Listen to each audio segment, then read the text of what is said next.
Hindi ako sumampalataya. At yun po ako naging burden ng aking ama. Kaya naman, binulag po ng Panginoon ang aking mata.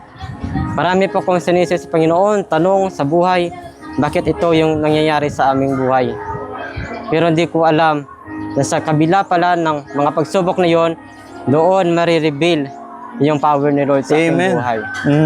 Nabulag ka dahil wala ka ng kwenta, pero ang sabi ng doktor, wala na pag-asa yung aking mata, pero sa Panginoon may pag-asa yung aking mata. Wow, amen. Hindi po hindi po yung mata ng physical, pero mata po ng spiritual. Wow. Kapatid, pwede mo bang i-share sa amin ang iyong testimony?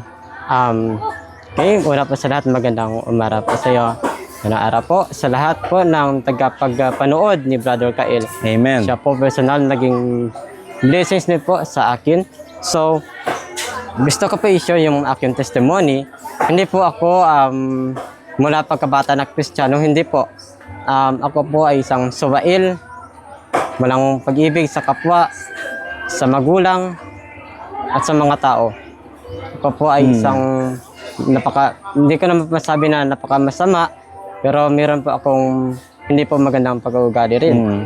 So, isa po akong blind, wala po akong ambition.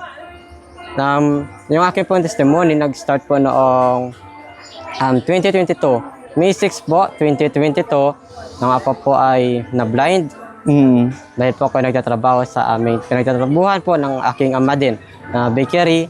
At ako po ay naging burden din po ng aking ama. Siya po ay Kristiyano na at tinanggap niya na si Kristo bilang kanyang Panginoon. At ako po ay hindi po ako tumanggap, ngunit ako po ay naging burden ng aking ama. At palagi niya po ako inaaya magsimba, pero ayaw ko, tumatakas ako.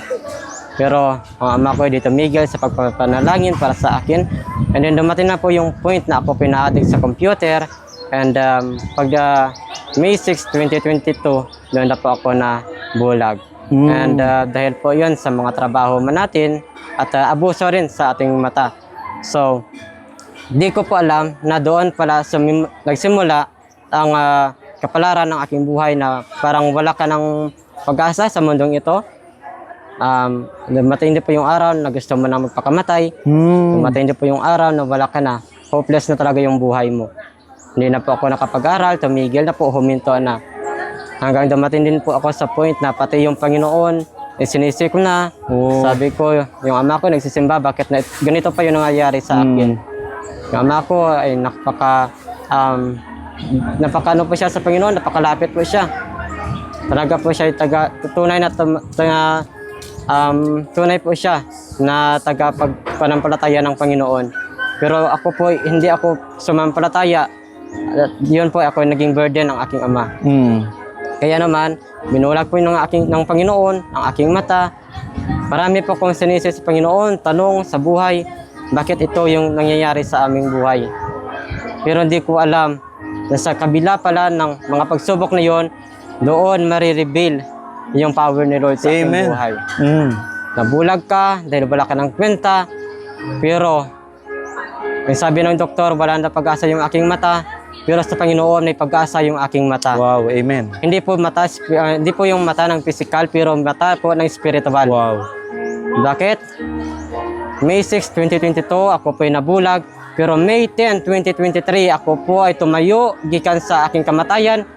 Tinanggap ko si Kristo na aking Panginoon. Amen. At nakapagligtas ng aking kaluluwa. Wow. Until na, bulag ako. Pero hindi po kagaya noon na bulag ako pero walang Panginoon. Bulag po ako ngayon pero may Panginoon. Wow. Amen. Mahirap po yung dinaanan pero masarap kapag nasa Panginoon. Yes. Mahirap ang pinagdaanan pero grabe kakalawalhatian sa puso kapag nariyan ka sa Panginoon. Yes, amen. Pero nang inaccept ko si Jesus na aking Panginoon, wala pong pastor, wala pong salviner na lumapit sa akin. Isang araw po yun, mayroon pong vigil, mga pastor po, nag-preach ng salvation. Ako doon po ako sa bahay namin. Kasi po yung pinsan ko ay, yun po, lamay niya, namatay po siya. Pero ako po ay nakadinig na po ng salita ng Panginoon about sa buhay ni Lazaro. Yung buhay ko parang buhay ni Lazaro, walang kwenta, walang pag-asa, wala po lahat. Yung iba, kompleto naman, may mata, may pera, pero masaya. Ikaw na wala na pinag-aralan, wala ka pang mata, hindi ka pa masaya. Pero ako po'y natagpuan ng Panginoon. Yes. Amen. Ako po'y nakarinig. Hindi po yun aksidente, pero sa mata po natin mga tao, aksidente lang po yun. Oh. Pero narinig ko, yun pala kalooban na ng Panginoon. Amen. Tinanggap ko si Jesus kasi siya, wala pinili. Siya ay walang pili. Ang Panginoon, tunay na tapat. At tayo ay kanyang iniligtas. Amen. Tinanggap ko siya, sinisihan ko aking mga kasalanan. At ako po ay tumayo gikan sa minatay. Amen. At ako po ay lumakad kasama ng Panginoon. Pero nang ako nag-start pa lang, mahirap. Mahirap kasi yung nagsisimba ka, na-encourage ka, pero ako po ay gumagawa pa rin ng hindi karapat-dapat sa mata ng Panginoon. Marami pa rin ako ginagawa. And then, one time yung ICM, yung Christian po yan, ministry. Nag-contact po siya sa amin, meron ba na pong medical mission. At pumasok po ako doon at ako po ay inoperahan dahil sa medical mission po sa mga katarak. So, na ako po ay inoperahan na noong August 10. August 10 po yun, 2023. 2023, August 10 po yun. Doon ako po inoperahan sa aking mata, doon po sa Kalibo, Aklan. At saka ang nangyari po doon, sabi po ng doktor, wala na daw pong pag-asa yung aking mata. Naoperahan nga naman, pero wala pong pag-asa. At doon, imbesisihin ko yung Panginoon. Hindi ko po siya sinisi, kundi niluwalhati ko po yung pangalan ng Panginoon. Amen. Niluwalhati ko po siya na aking Panginoon. At doon na po ako nag-commit na Panginoon, gusto ko maging encourager ng ibang Kristiyano din. Na mga kapatiran, na sila ay kumilala pagid sa Panginoon. Amen. Doon po, hindi ko po sinisi yung Panginoon. Dahil alam ko, yung buhay na ito, hindi ko magamit, pero sa Panginoon, talaga magagamit ko po ito. Yes. At ngayon, nagpapagamit po ako sa Panginoon. Wala ko pinagsisihan na ako naging Kristiyano. Amen. Masarap maging Kristohanon. Masarap maging Kristiyano. Masarap na mayroon kang Panginoon na nagbibigay sa iyo ng kalakasan. Amen. At doon po, nagtinanggap ko po si Jesus. Bago pa lang po ako bago pa lang po ako na-operahan sa mata. Pagka August 26, 2023, 16 days lang po yun. Yun po, nagpabatiso ako sa tubig. Bautiso.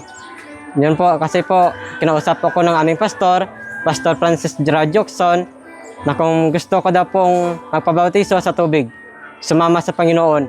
At doon din po ako sumama sa Panginoon.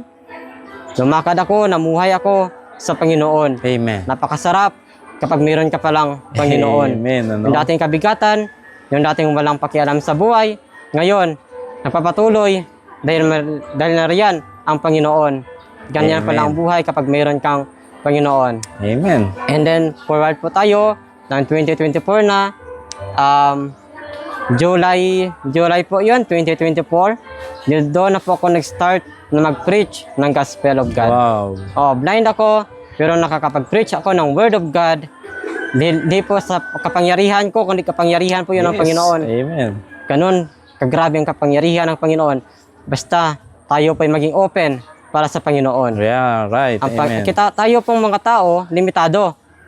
Pero yung will ni Lord, hindi po limitado. Right. Kahit gaano kakalimitado, kapag binigay mo yung puso mo sa Panginoon, walang limitado sa iyo. Ang lahat, kaya niya pong gawin.